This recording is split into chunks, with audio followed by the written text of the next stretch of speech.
Lê comigo. E vos darei pastores, segundo o meu coração, que vos apacentem com ciência e com inteligência. Então preste atenção. Talvez alguém pense assim, né? Mas essa palavra não é para mim, porque eu não sou um pastor ou não sou uma pastora. Mas a verdade é que você é o pastor da sua família, a pastora da sua família. Porque o que significa ser pastor? Será que ser pastor é só um cargo, um título, né, no ministério da igreja?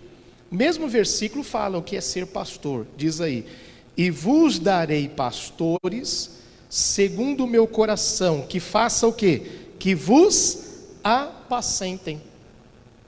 Então preste atenção. O pastor é aquele que apacenta. O que é apacentar? É conduzir. E todos nós recebemos a missão de apacentar nossa família, de conduzir a nossa família rumo à salvação. Por isso que você está aqui, não é verdade? Quem está orando pela salvação da tua família? É por isso. Então, você é o pastor da sua casa, a pastora da sua casa. Deus te levantou. Para quê? Para que você venha conduzir, para que você venha apacentar, seja um membro da família, ou seja mais membros da família. Às vezes a pessoa fala assim: mas na minha casa é só eu e um filho, ou eu e um marido. Não importa se a família é pequena ou grande. A verdade é que nós recebemos essa missão. Eu estou aqui hoje como um pastor no ministério, na obra de Deus, na igreja. Mas antes de ser o pastor aqui da igreja, eu fui chamado para ser o pastor da minha família. E antes mesmo de um dia assumir uma igreja ou pastorear, eu já assumi o pastor da minha casa, da minha família, ensinando minha família, meus filhos desde pequenininho. Então, porque esse ministério de ser pastor começa dentro de casa.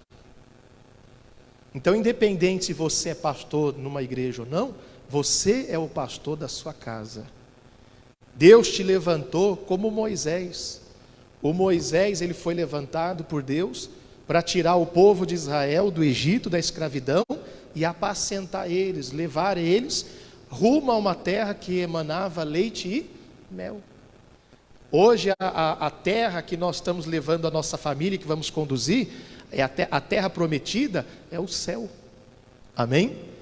Então primeiro passo, você precisa entender isso e assumir. Assumir não, eu serei o pastor da minha casa. Eu serei o pastor da minha família, a pastora. Ou seja, eu vou assumir essa missão e eu vou apacentar, eu vou cuidar, eu vou conduzir. Aí é um conselho que você dá, é uma oração que você faz. Está vendo como é muito mais do que vir à igreja, fazer uma campanha, somente receber a oração. Lembra que quarta-feira passada, nós aprendemos que Deus não quer só que você venha aqui para ser abençoado, mas que você seja o quê? Quem lembra? A própria bênção. Deus nos disse isso para Abraão: te abençoarei, e no finalzinho do versículo 2 diz: e tu serás uma bênção, e tu serás uma bênção. É isso que Deus espera de nós, para isso que fomos chamados. Então o primeiro passo é você assumir: eu vou conduzir, eu vou cumprir a minha missão. É como eu tenho dado o exemplo aqui hoje da minha mãe. A minha mãe, ela que começou tudo lá na minha casa. A gente era solteiro na época, eu e meus irmãos, somos em 4 irmãos, e tinha meu pai, né, que já é falecido. Então 5, né, em casa, só minha mãe de mulher, 5 homens e minha mãe de mulher. E ela que começou buscando a Deus, começou nos ensinando dentro de casa. Muita coisa que eu aprendi, eu já aprendi em casa. Por exemplo, a respeito de fidelidade no dízimo, eu sempre conto aqui, eu aprendi em casa, meu pai aprendeu em casa. Eu lembro que meu pai não ia para a igreja, na época, né, isso tem muitos anos atrás, meu pai até tinha o vício do cigarro. Graças a Deus, lá em casa ninguém teve o vício, os irmãos, ninguém teve vício de cigarro, né? Mas isso é outra história. Mas o meu pai, ele tinha o vício de cigarro. E mesmo a gente sabendo que é errado ter o vício de cigarro, mas quando ele recebia, ele tirava o dízimo, tirava os 10%, colocava no envelope, dava para minha mãe e falava: leva lá para a sua igreja, pede para o pastor orar. Você vê, ele não vinha na igreja. Por quê? Porque ele aprendeu com a minha mãe. Eu lembro, não contei isso aqui, talvez minha mãe está até assistindo, que ela gosta de assistir. E o que acontece? Eu lembro que meu pai começou a ouvir programação no rádio. Meu pai tinha um costume muito de ouvir rádio. Quem gosta de rádio? Você gosta? Meu pai, ele assistia partida de futebol, era daquele que era na televisão, a imagem e o radinho aqui, né? Então meu pai tinha esse costume do radinho, aquele radinho de pilha. E ele começou a escutar as programações da igreja no rádio. Minha mãe falava, eu lembro: olha, seu pai está ouvindo já. Seu pai já está escutando as mensagens. Peguei ele hoje ouvindo a pregação. Mas tudo isso, por quê? Começou através de quem? Da minha mãe. Aí depois da minha mãe, quem foi depois dela? Fui eu. Como eu já contei aqui, não vou contar para vocês. Aí fui eu. Quer dizer, através de uma orientação, de uma oração, sempre chamando para ir para a igreja, sempre explicando. Às vezes a gente passava por luta, minha mãe vinha, né, naquele momento exato, falava: está vendo? Por que está acontecendo isso com você? Naquela época a gente era adolescente, começando a juventude, as coisas davam errado. Está vendo? Olha aí, vamos para a igreja. Quer dizer, com um jeitinho ela ia convencendo. Mas por que eu estou contando isso? Porque foi ela quem começou, e mesmo sem ela saber, hoje ela estava aqui no culto da tarde e ouviu essa pregação, mesmo sem ela saber, ela foi a pastora da nossa família. Porque Deus levanta sempre um. Deus escolhe um. Se você está aqui, é porque Deus te levantou, Deus te escolheu. Ainda que pareça ser difícil, pastor, mas a luta está sendo grande, dura. Mas não desista. Seja o pastor da sua casa. Seja a pastora da sua casa. Seja o Moisés. O que é ser o Moisés? É o libertador. Não, eu vou libertar a minha família, meus filhos. Eu vou apacentar. Eu vou conduzir. E eu vou conseguir. Então minha mãe foi a primeira. Depois eu. Depois meus irmãos. E assim por diante. Então, é isso que eu quero ou melhor, que Deus quer que você entenda. Você precisa assumir. Amém? Então essa palavra não é só para o pastor, cargo na igreja, no ministério, mas é para todos aqueles que querem levar a família à salvação. Quem assume essa missão faz assim. Então, leve a sério. Leve a sério. Coloque no teu coração: eu vou apacentar a minha família. Não vou esperar que alguém venha dar um conselho para o meu filho. Eu vou ser o pastor dele. Não vou esperar que alguém venha dar conselho para minha filha. Eu vou dar conselho. A mãe fala assim, né? Eu vou dar conselho para ela. Eu vou aconselhar. Ao invés do filho, da filha pedir para alguém, não, ela tem que vir pedir para o pai, para a mãe. O filho tem que vir pedir. Eu fico feliz quando os meus filhos, qualquer um deles, venha pedir oração para mim, orientação para mim. Eu ficaria triste, não que seja errado ou vou ficar magoado por isso, não. Mas se, ao invés de pedir para mim, vai pedir para outro. Se tem um pai em casa que é homem de Deus, estão entendendo? Se tem uma mãe em casa, porque aí seria ruim, né? Uma mãe que se diz serva de Deus, mas aí a filha tem que pedir ajuda para outro. Não. Eu lembro que no caso da minha mãe, e se ela estiver assistindo, ela vai confirmar isso, é verdade. Eu não pedia para outras pessoas, não, eu pedia para minha mãe. Quantas vezes eu pedi para minha mãe orar por mim, até pôr a mão na minha cabeça. Minha mãe lembra disso. E eu não lembro de pedir para mais ninguém, eu só pedia para minha mãe.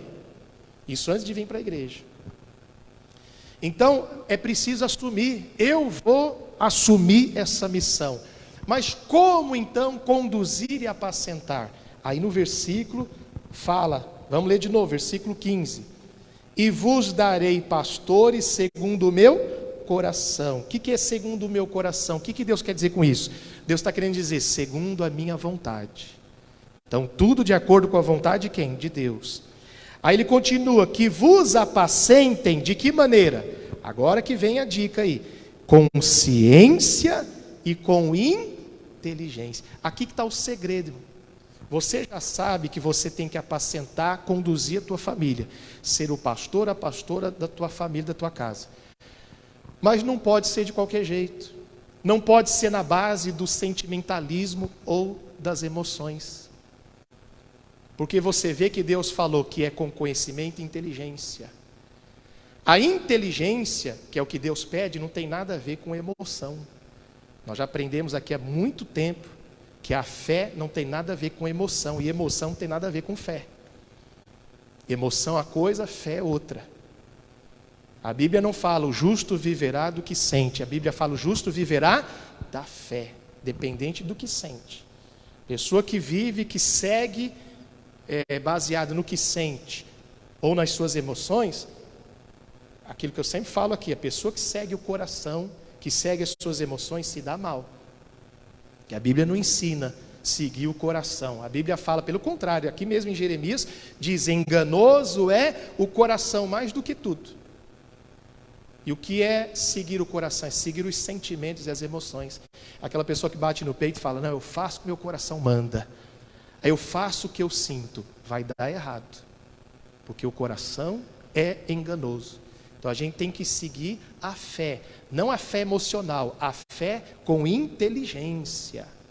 Veja que ele está falando que a gente tem que conduzir, primeiro conduzir a nossa vida, né? E depois conduzir a nossa família. E conduzir de que maneira? Com conhecimento e inteligência. Porque se você tentar conduzir com sentimentalismo e emoção, aí é onde dá tudo errado.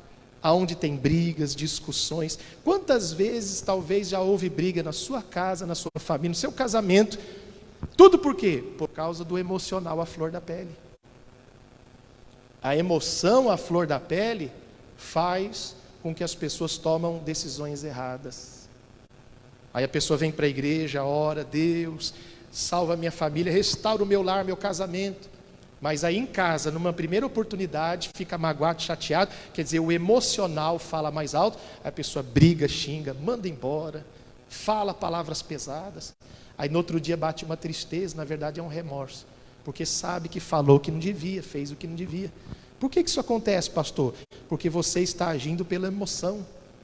Então não é à toa que ele disse, dar-vos-ei pastores, que vos conduzirão, apacentarão com inteligência.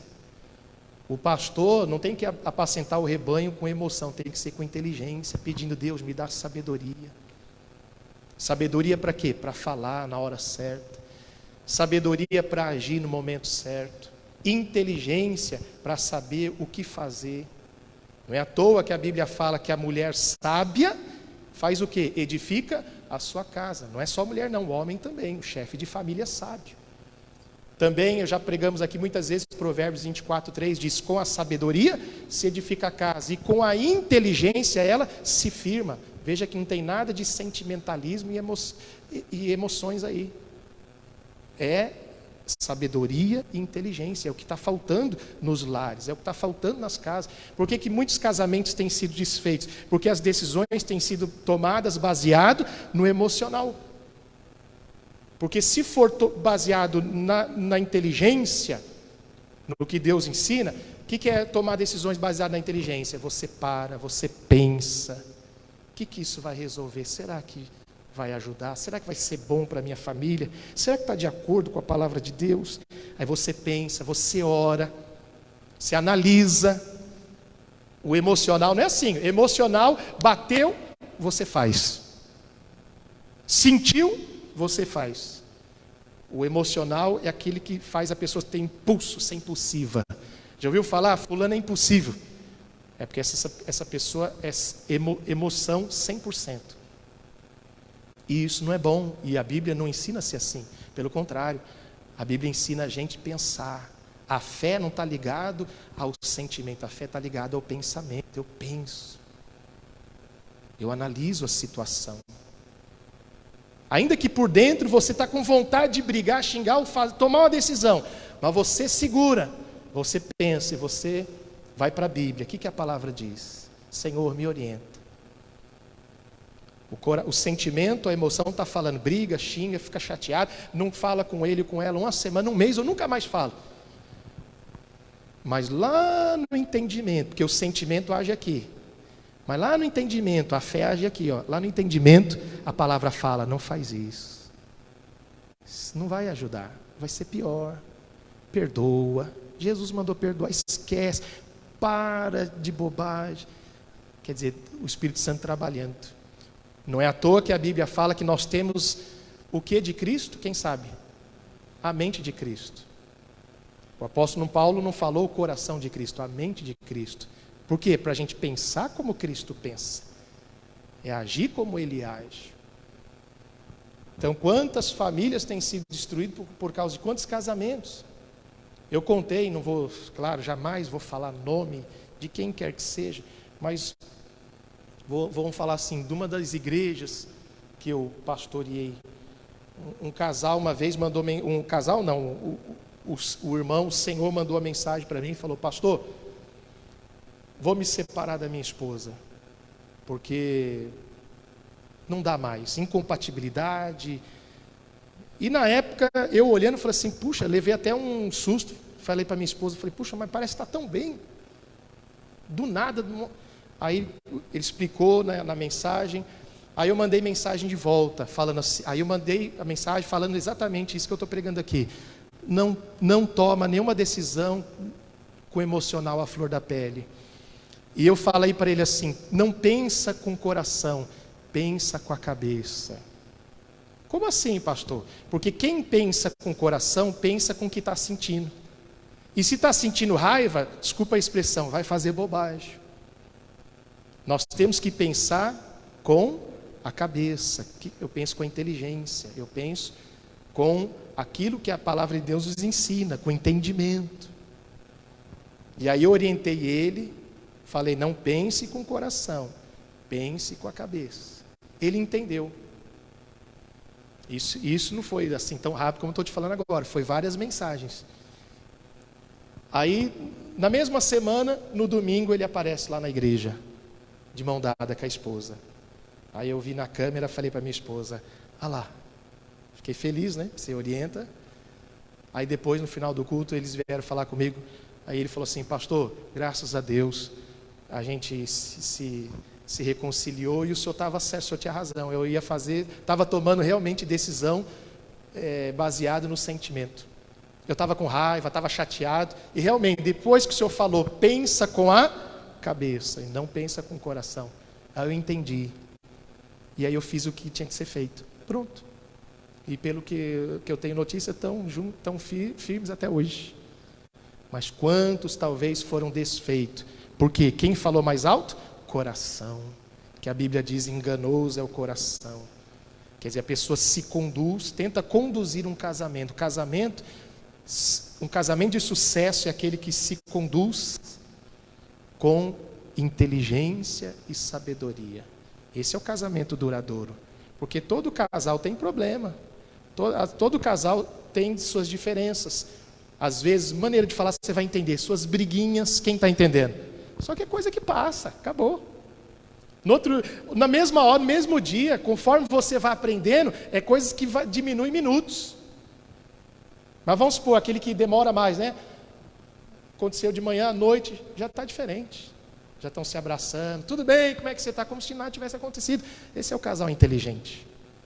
Esse está se conduzindo com conhecimento e inteligência. Você vê, meus irmãos, que às vezes o que as pessoas estão vivendo não tem nada a ver com o que a Bíblia ensina. A gente vê as pessoas vivendo, né, com o que sente e baseado nas suas emoções. Está errado. Então ele está falando claramente aqui, vamos finalizar esse versículo.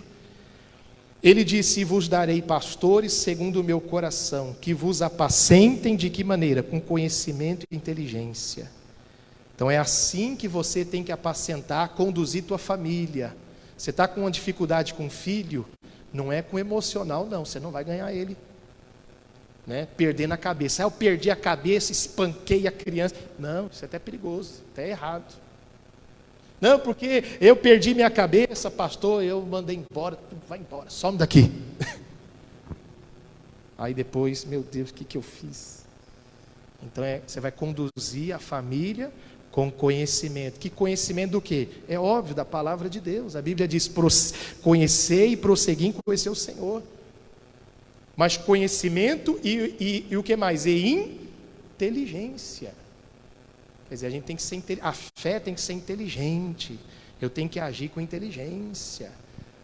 Eu não vou falar uma coisa que vai prejudicar o casamento. Ou se falei sem querer, eu tenho que pedir perdão. Porque se eu pedir perdão, eu estou fazendo bem para o meu casamento.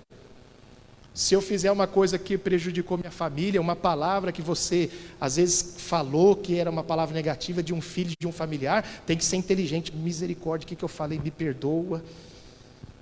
E não vou mais agir assim. É inteligência. E quanto mais a gente age com inteligência, mais a gente fica maduro na fé. Maduro na fé.